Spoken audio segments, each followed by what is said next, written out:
Right now, it's just me, and I'm overwhelmed with how do I hire and how do I get everything out of my head so that I actually have systems for people to follow and they know what I expect of them or want from them. Right now, it's always been my mom's and my baby, and I've never gotten out of my own head and out of my own way. So,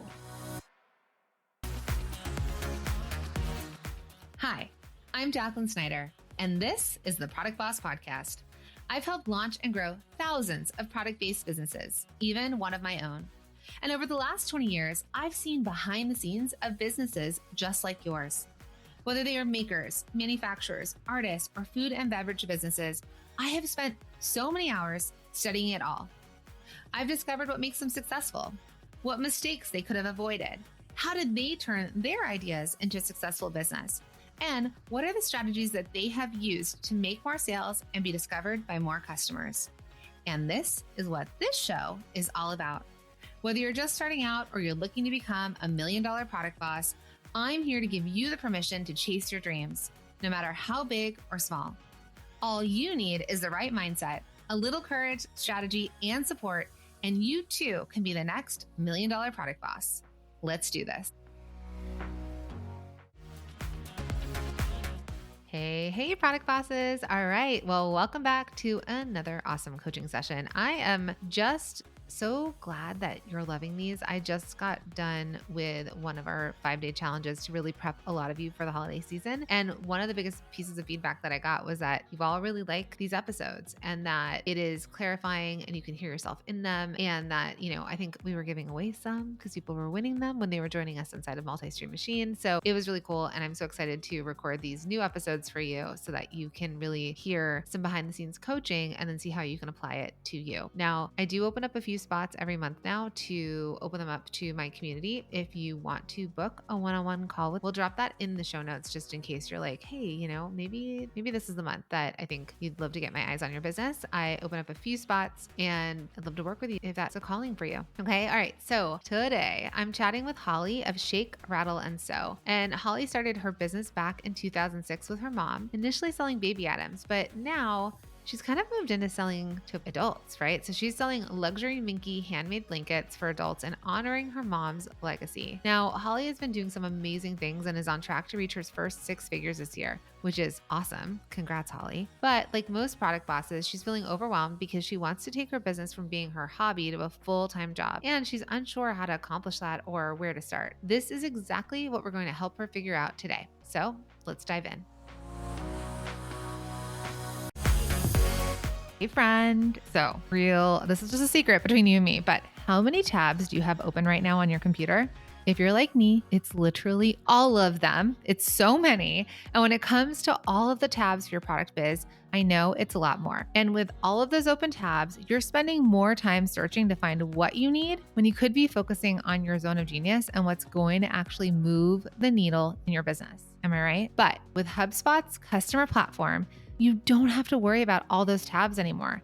Why, you might ask? Well, that's because you can access all of your tools on one platform. Not only that, but you can optimize your workflows for marketing your products. You can keep track of every customer service email. You can create content quicker with the help of AI and manage all of your customers all in one place. So, my friend, if you are ready to stop wasting time with multiple tabs and start focusing more on your zone of genius, visit HubSpot.com to get started today. So Holly, I'm excited to work with you today in this coaching session. Tell me a little bit more about what you make and what you sell. Your company's Shake, Rattle, and Sew. So let's get into it. What do you make and what do you sell? I make luxury minky blankets. My mom and I started it back in 2006. And when we started, we were making mostly baby items. So that's where the Shake, Rattle, and Sew comes from. I've moved more into adult blankets and we still make baby, but our adult blankets are our biggest sellers. So that's one thing that I want to talk about today too. So good. And where are you selling? Like, where are your main sales channels? In person are our biggest sales. That's what I've always done. I am working on my website and working on trying to get more into social media. I've always had a Facebook page. I've just never been consistent. And trying to get onto Instagram and looking at Pinterest. Okay.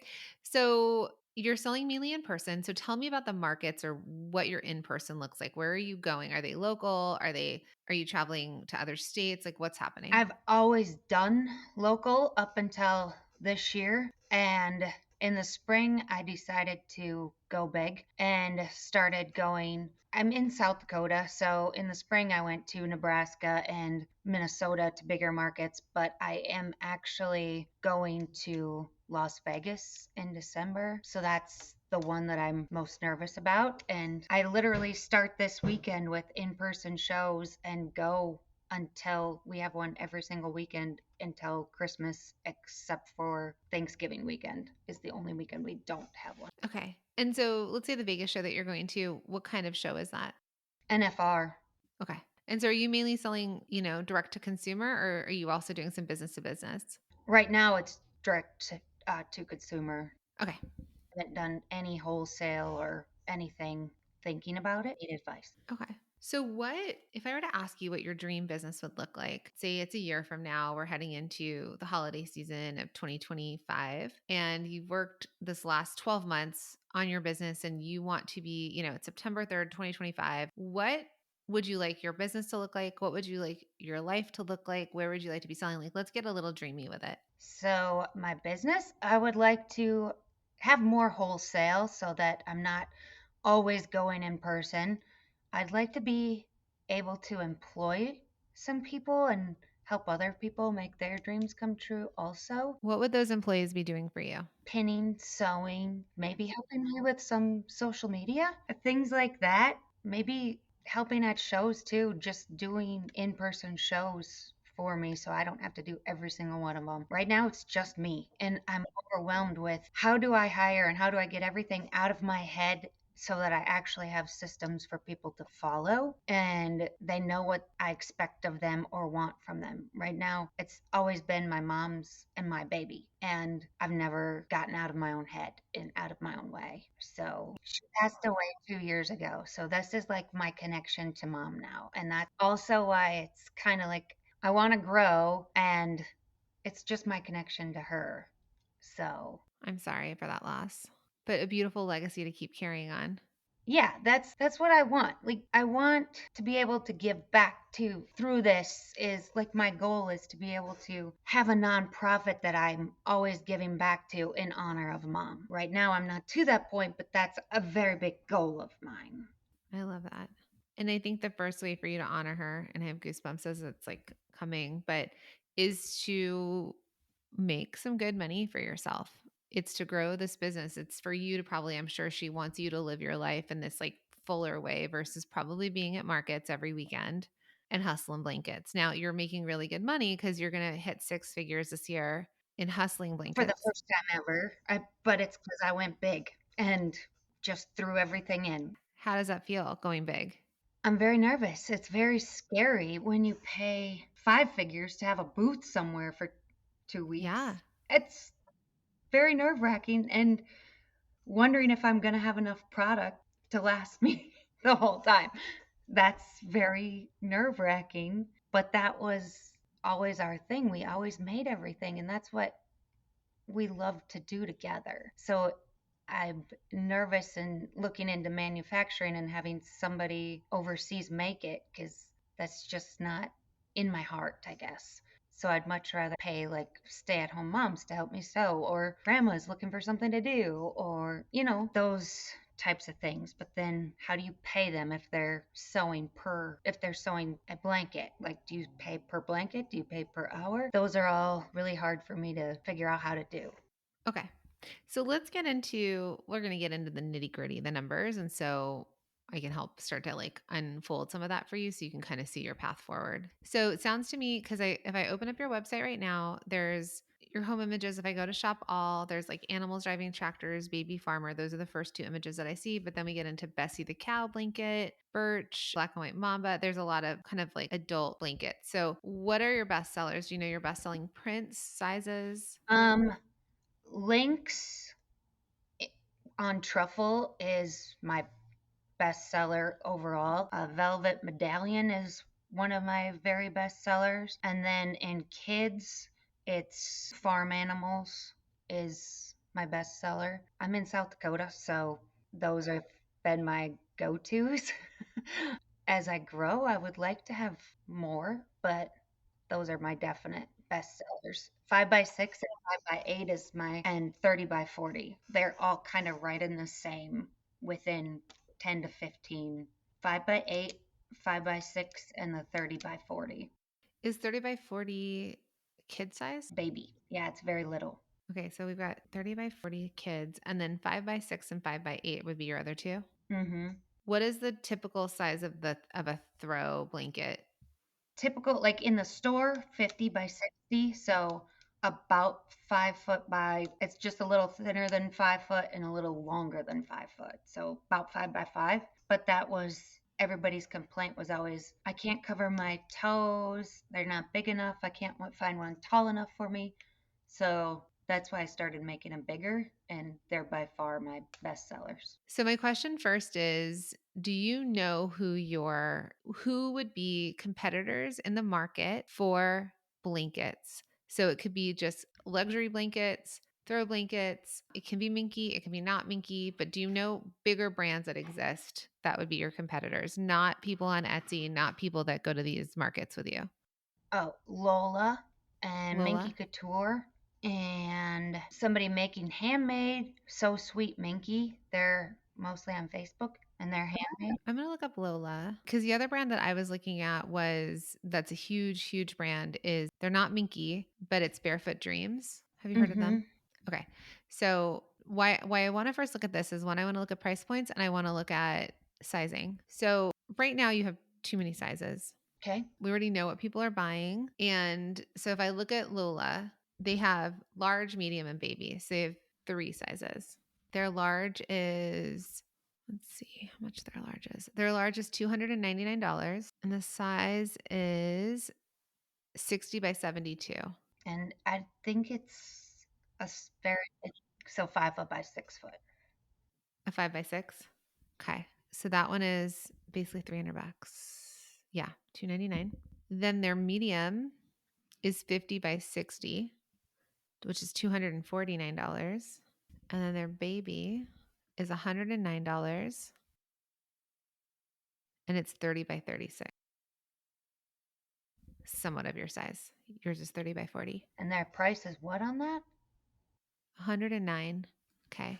So if I look at your 30 by 40 and get it for $50, That's the only size that I do have priced different based on the material.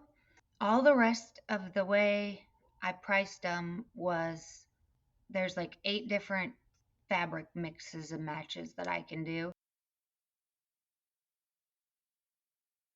but before we get into that part, I just want us to look at what the market will bear. So your 5 by 6 is 155, theirs is 299. They are, let's see if it says where they're made.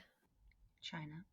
Probably. And so they're making a sweet deal on, they're getting made for way less than you and they're making a bigger margin and they're selling. So I say all this because I want to pluck out of your mind if there's any doubt for yourself that you could raise your prices because they don't have that many followers. They have 66,000 followers on Instagram. It's not like they're a gigantic, gigantic brand, but they have great photos. They are creating a image, like when you buy this brand you kind of associate it with a certain look, which is different than your look, so that's okay. But just to tell you, so people don't buy your product, they buy how it's going to make them feel. So everyone can sell a minky blanket, but it's how you position your minky blanket. It's the images that you create, the, like, if I see that thrown on my bed or on my couch or on my whatever, I'm like, oh, it tells me something about you and it makes me feel a certain way. So it's the same way with Barefoot Dreams, where with that brand specifically, if people recognize this company has been around for, I think, almost 30 years. Only in the last few years have people known about it. And partially it was because it ended up at Nordstrom's. Then it ended up at Nordstrom's Rack. And it started to become really, really popular and trendy over the last few years. And then they started doing all these collaborations. But it is like the woman who founded this company actually passed away years ago. So it's not even fully with her She created it, but it's evolved and now it's a, oh, is that a Barefoot Dreams? And then people have a idea or you have an idea about you because you can afford a Barefoot Dreams blanket, if that makes sense. Okay. So, I did just do a huge photo shoot to get all new photos, and we just did it last week. So okay.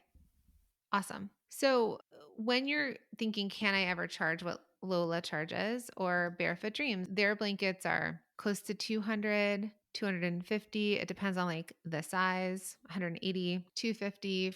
This one that's like a collab kind of product. So it's definitely more of an investment into a blanket. Now, I'm not saying that you have to go here, but these brands are a little bit more of that like Nordstrom's customer. So what we want to do for you is right now, because you're selling in person, it's what the in person is going to bear. But if you want to grow off of the in person and you want to start selling to stores or direct to consumer through social media, what we want to do is we want to attract the ideal customer to you, and that's by really positioning the brand. And a big part of it is the photos, which is what we teach in Multi-Stream Machine, and your pricing, because pricing for some people it's going to be like, is that cheap and made in China? So good examples, Lola's made in China, for example. I don't know this for sure, but I think you said it. So let's say they're made in China, but I don't have issues with the quality because we're still paying more for this product. Our iPhones are made in China, but they're creating a value around it where it's not this like cheap China made whatever, but they have value with like the photos and with the quality of the product, and the price reflects that. It's something that people aspire for. And so that's what I'd love for you with your company. It's something that people will aspire to have. So what questions can I help answer from so far? Or what did you hear me say for clarity? like I said, I did just do a photo shoot because that was one thing that I was working on in the multi-stream machine. So we did that, and pricing, I did just actually raise pricing after going through the pricing module. It's still not right where it needs to be, but I didn't feel like I could make that big of a jump overnight. So Just keep creeping it up. I have another student, Sarah, who she was exactly like you. I just kind of told her story this morning where she made caramels and sweets and she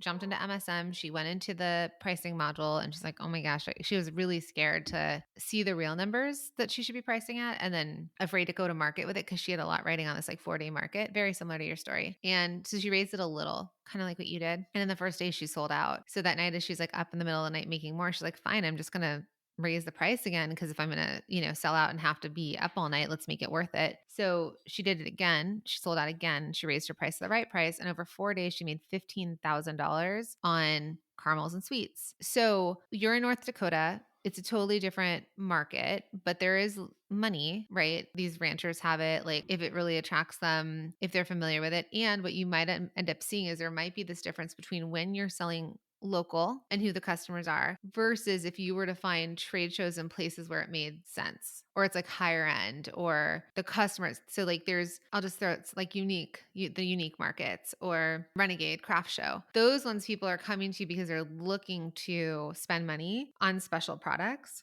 So again, I tell the story a lot of Paloma Danger, and she came out with reusable dish sponges. And when she was trying to sell them in the Northwest, actually people didn't want to spend the money on it. But as soon as she started going to like LA, San Francisco, New York, where people were spending more money on things, she was selling out of them at the price point that they were making her the right profit margins at. that's why I'm taking the leap and doing the Vegas one, like exploring and seeing. So Yeah. And whenever you do shows, you can always do, and we talk about this in MSM. So jump into the in person module. I think that'll help you, especially before you go into these bigger events that you have larger investments at. But sometimes these shows don't necessarily yield the sales that we want, but we get good connections from them, or we grow our email list, or we get data back. And so this is why so many times I tell people in the beginning stages of their businesses, even if they've been in business for years, but they haven't seen what they want, when they start to make these tweaks, right? So you're going to kind of hone into what you're going to be known for. We're going to hone into your best sellers or what people are already buying from you.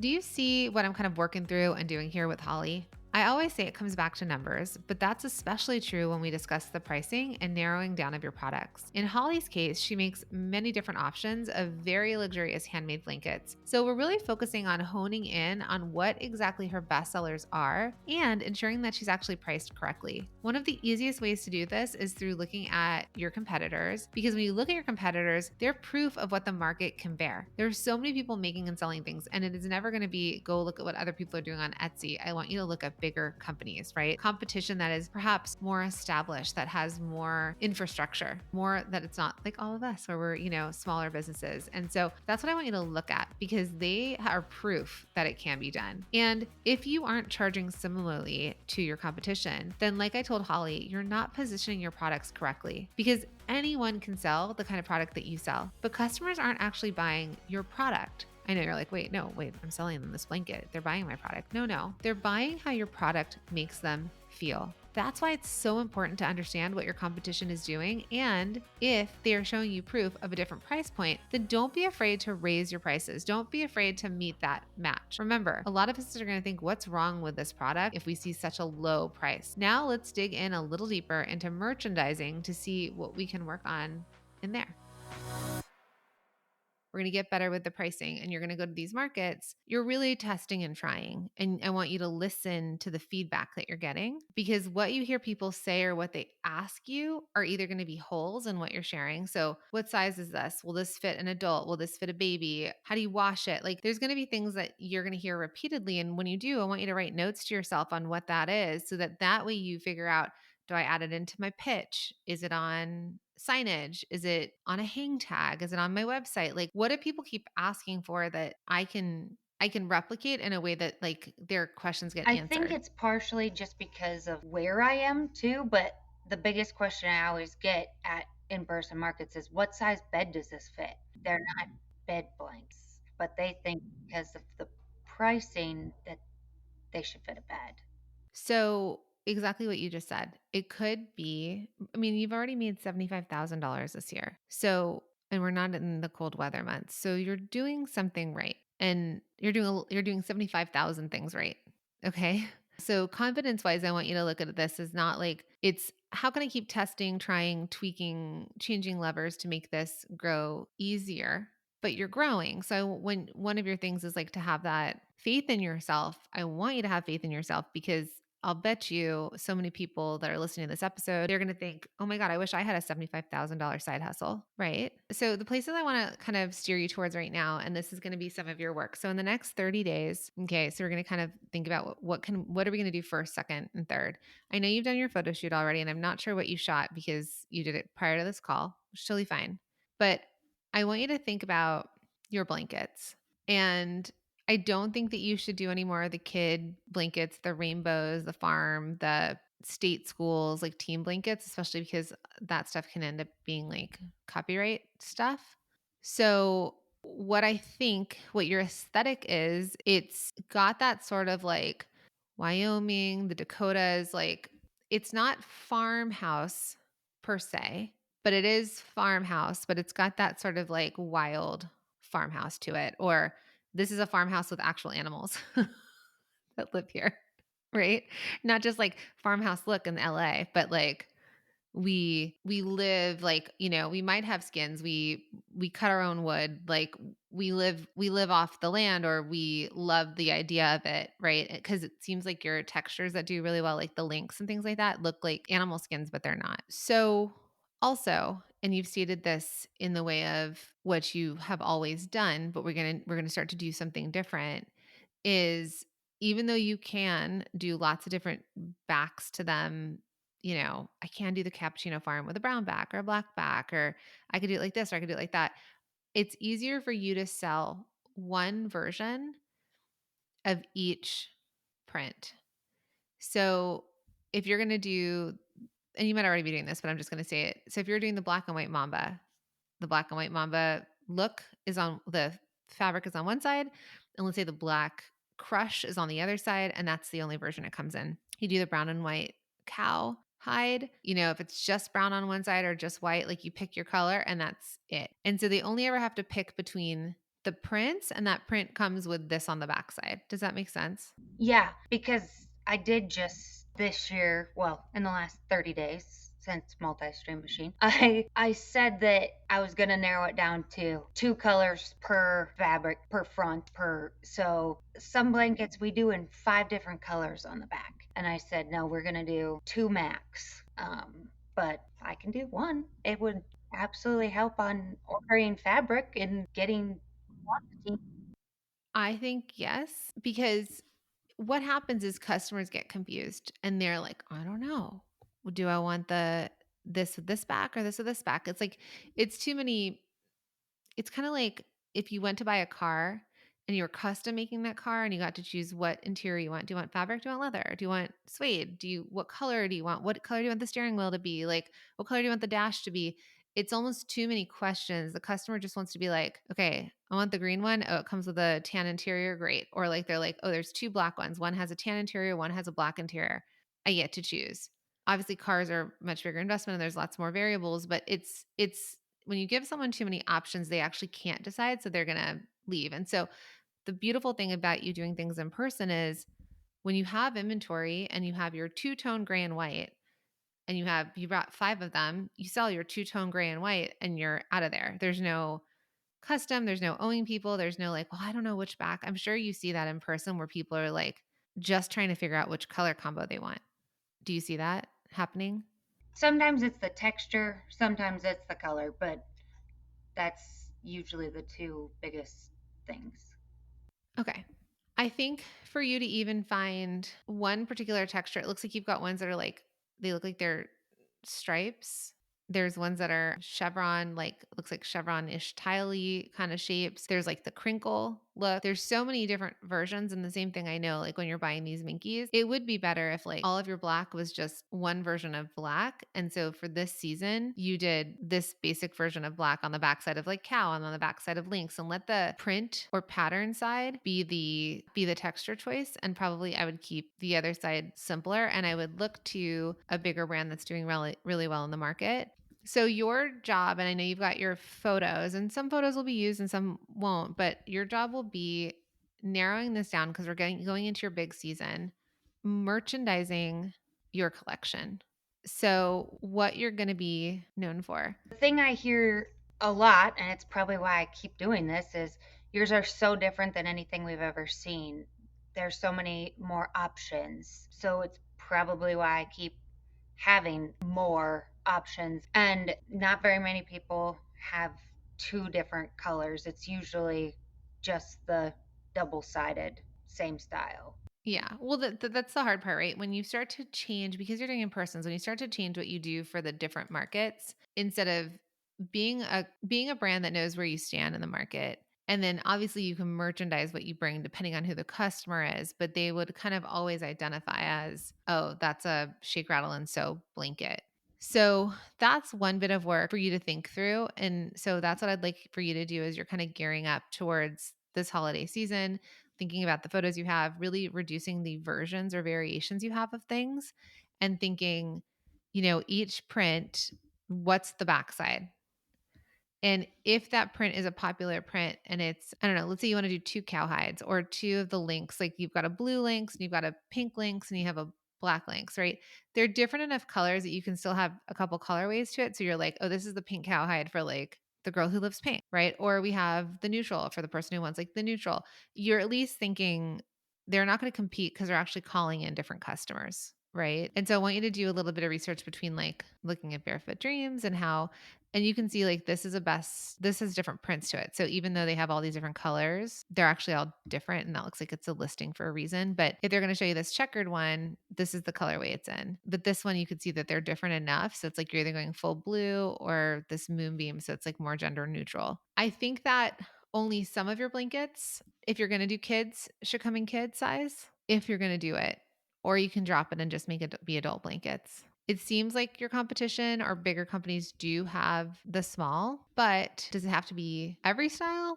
Not necessarily. You could, but so I would tell you to do like kind of similar, a baby, and you call it baby because you're telling me 40 by 60 or 30 by 40. I don't know what that means. So if you put it in the language that I understand, baby, medium, or large, And then when they ask you, well, what's medium? Oh, medium's like a typical throw blanket. It's great to have on a couch, one person. Large, that's the size of a queen bed, let's just say, right? Oh, could fit two people easy. So if you can reference really easy points for somebody's brain, that's why they're like, well, what size is this for a bed? They just want to, they need a visual imagination of how big is it and what will it cover?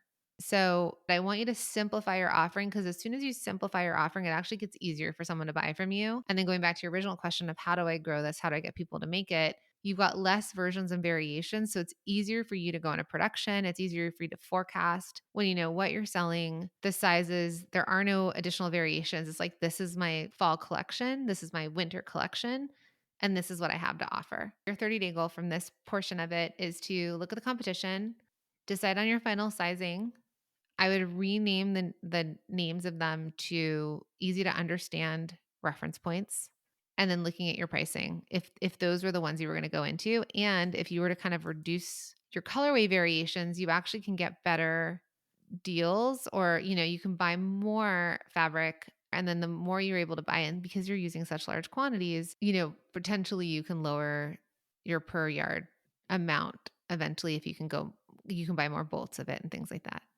So next 30 days, you're basically merchandising. You're coming up with what your collection is going to look like, pricing, naming, and you're going to really kind of ground into that. Did you see what I did there? Did you catch that? All right. So simplifying your offer actually makes it easier for your customers to buy from you. Why?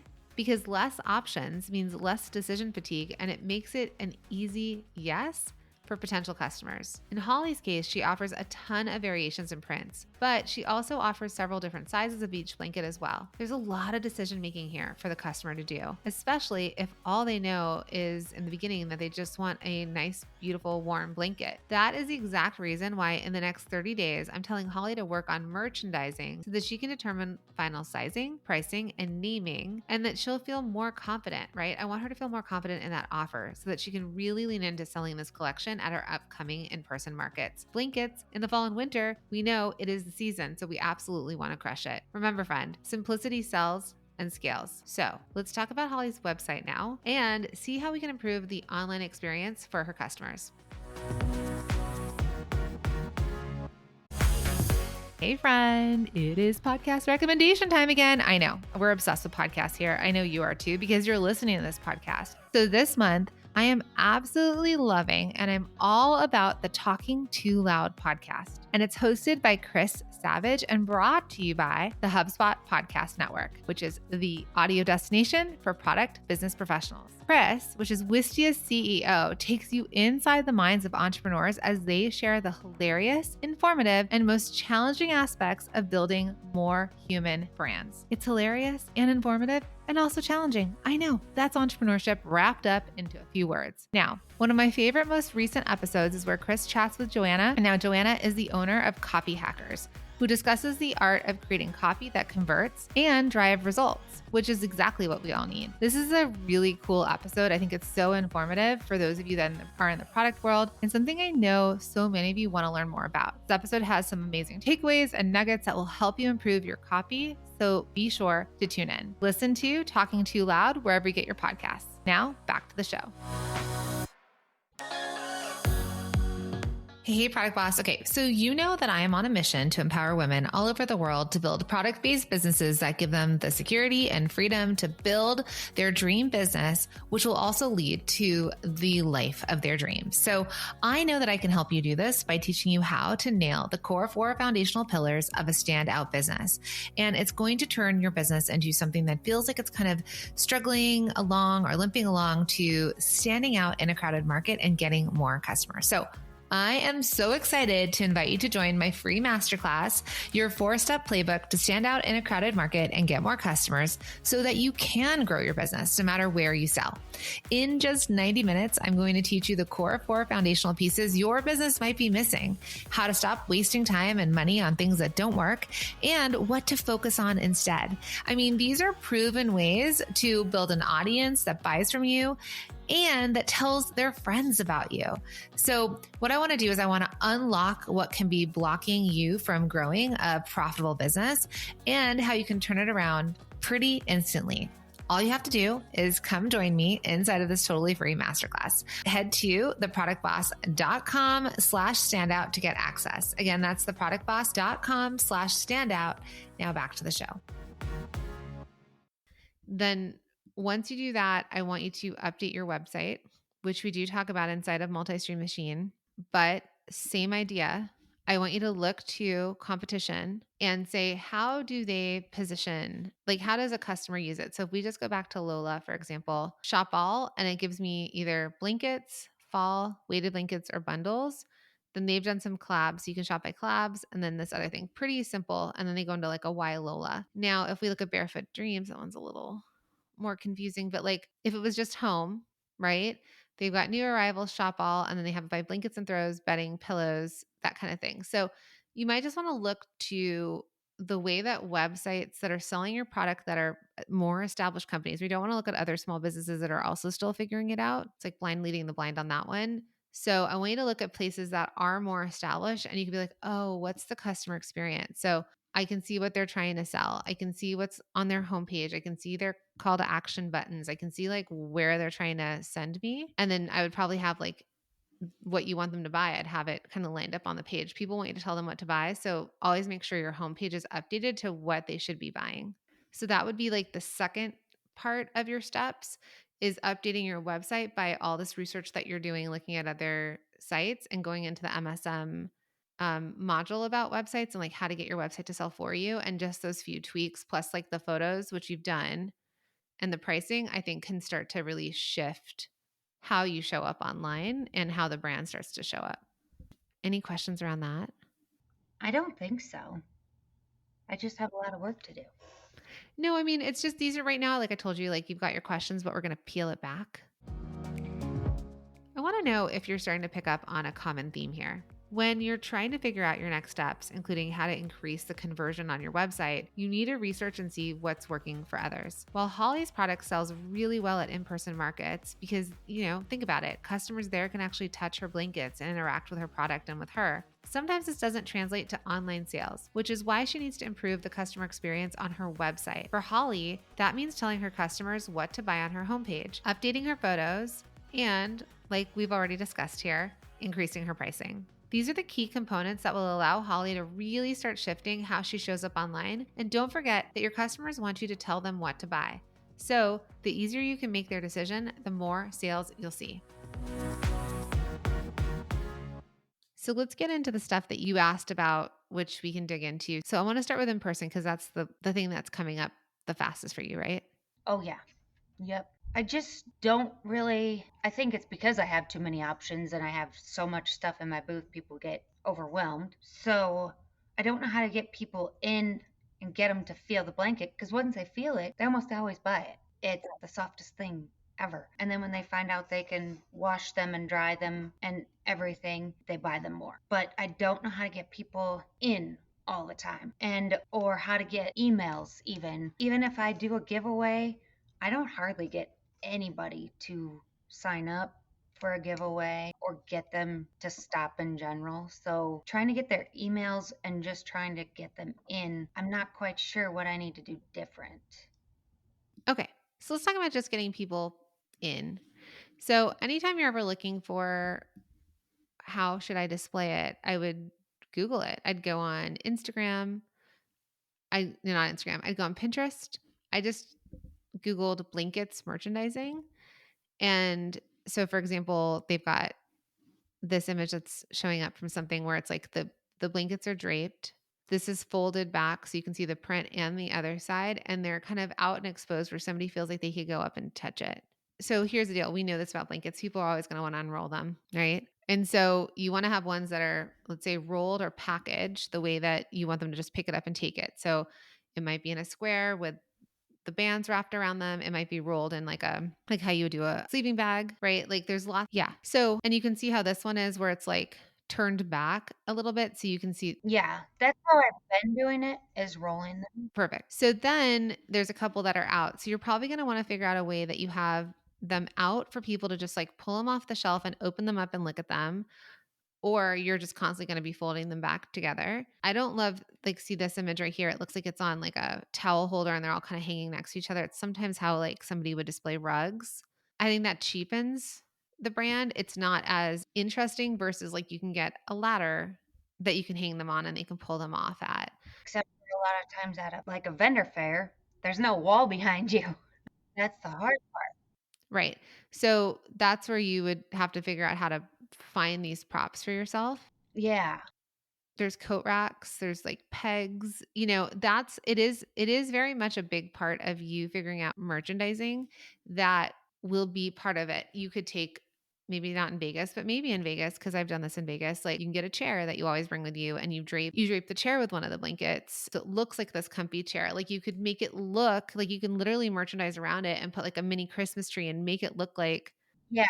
That's what I was thinking for Vegas as something decorate at Christmas, of course. Really work on crushing your goal this season by thinking, just raising prices, narrowing down on the product offering, being known for something, coming up with what you want your holiday offers to be, getting your new photos, updating your website. And then once you've got this insight, I think it's going to help you a little bit more with whether or not you do need to be a social media brand or not. And if you do, that's like a whole other conversation. But if we can improve these little things, you can grow your email list, and you can get them to come and buy from you online. That's going to be the biggest converter. I want you to see how we can get them from meeting you in person to coming back and buying more gifts online.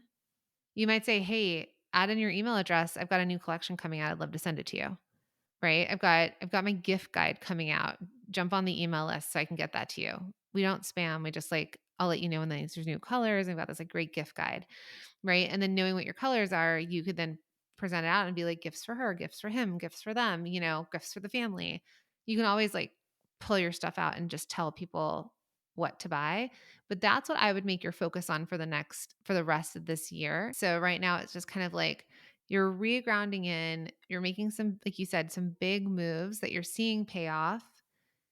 And you just want to kind of like shore up the foundation so that when you want to turn this up again, turn up the dial more, you're closer to that. So with the simplifying of the business will be easier for you to then hire, then you could outsource. There's all these other things you can do down the road, but right now we want to kind of like establish this foundation so that you can grow off of it. Okay. That makes sense. A little less overwhelming that way too. Yeah, that's the goal. So, yeah. Okay. So if we want to buy from you, follow you, support you, how can we do that? ShakeRattleandSew.com. And then I'm on Facebook as Shake Rattle and Sew and on Instagram as Shake Rattle and Sew. Amazing. They're great gifts. They're gorgeous. I always tell people, make sure to buy them before she raises her prices. That's right. Or buy them when she raises her prices. Whatever the case, go in. They're great gifts for the holidays. I think they're so cool. I'm excited to see where you grow. I want you to know this. You've done such a good job. Okay. So now you're just testing, tweaking, growing still. Like, business is never flat. It's never not exciting. It's never not in change. We're just like, it just keeps like kind of pulling the dials to keep making it work in different ways. So this next level up for you, you're on this level up of, you've been doing it a certain way. You jumped in a multi-stream machine. You're starting to do something different. You're starting to see it happen. And now you're going to kind of dig deeper in. But I don't want you to scale outward yet and take on all these other channels and all these other things until you foundationally figure out the product better, the pricing, the photos, the brand. And then I think you'll feel way more confident in growing off of there. Sound good? Yes. Thanks, Holly. Thank you. I think that Holly's mom would be so proud of her and all that she's done with this business that they started together. And honestly, Holly's doing an amazing job. I'm really excited that I was able to coach her and see how we could kind of get past that overwhelm and start to find a plan and create a roadmap. And as you can see, by the end of it, she felt less overwhelmed and she walked away with a plan and more clarity. The main theme here is that if you want to take your business from a hobby to a full-time job and you're feeling overwhelmed, you might just need to start by going back to the foundations, because each stage of your business is going to require something different. This is especially true when you're transitioning your side hobby into your full-time job. For Holly to reach her goal, she needs to not only raise her prices, but she also needs to niche down and become known for something while figuring out her holiday offers for her upcoming in-person markets. If Holly focuses on these steps, I have no doubt that she'll not only be able to turn this into her full-time job, but she'll also do amazing at her markets and see an increase in her sales this holiday season. And, my friend, if you are feeling overwhelmed or like maybe you just don't know what to do or how to make your product business your full-time job, I just want you to take it step by step. Give yourself grace. Understand that how are any of us supposed to know how to build a business? We're just figuring it out as we go along, and we're looking for ways to do that faster by exactly what you're doing here. Listening to a podcast, right? Researching information, joining programs, getting coaches, getting help to fast track your success. And one thing that I really want all of us to do and think about is look at our foundations. Are we building our businesses on solid foundation? And when you look at, okay, well, what do I need to do next? And just take that next step. All right, this was a good one. I hope you enjoyed it. If you are loving these episodes, would you mind doing me a huge, huge, huge favor, especially this holiday season? Just throw some goodwill this way at The Product Boss. Make sure that you're following the show. If you follow the show, we'll let you know every time we share a new episode, which is twice a week. And if you haven't done so already, I would be so incredibly grateful if you could take just a moment of your time to leave a review for The Product Boss podcast, wherever you listen to your podcast. It would be amazing, amazing, amazing. I'd be so grateful. All right, my friends, until next time.